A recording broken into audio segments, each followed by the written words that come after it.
checking अन्धधुन्दामा हिँड्ने मान्छे guys हराइदिनु जस्तो छ आज हाम्रो ड्राइभर नि चाहिँ मेरो बहिनी होइन गाइज मान्छेलाई सोधेर बाटो यतै हो अरे है अब चाहिँ फाइनल्ली गाइज अब यो बाटो पनि हामी जाँदैछौँ है फर्स्ट टाइम हो कि अनि बाटो चाहिँ हिँडेको भन्दा पनि यहाँ आएकै फर्स्ट टाइम हो पिकनिक भएर आएर गाइज हल्का भोक त लागेको थियो तर के जानु है आऊ कस्तो दामी गाइज यस्तो खतरा हो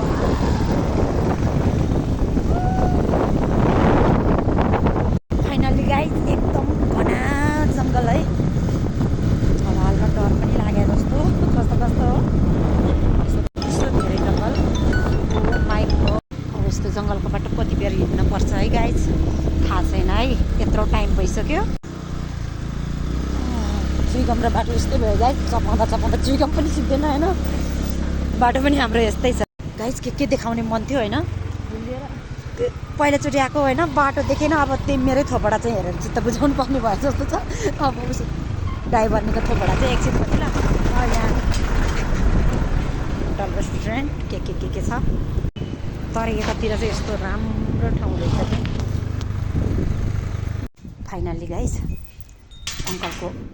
होटल भनेर यहाँ टक्क छिरा तर मान्छे भेटेको छैन होइन अनि अहिलेको ड्राइभर नि त्यो मुख नदेखेको चाहिँ यही हो हेलो होइन अब यहाँबाट हामी एकछिन मान्छे भेट्ने प्रयास गरेर अनि फेरि जानेछौँ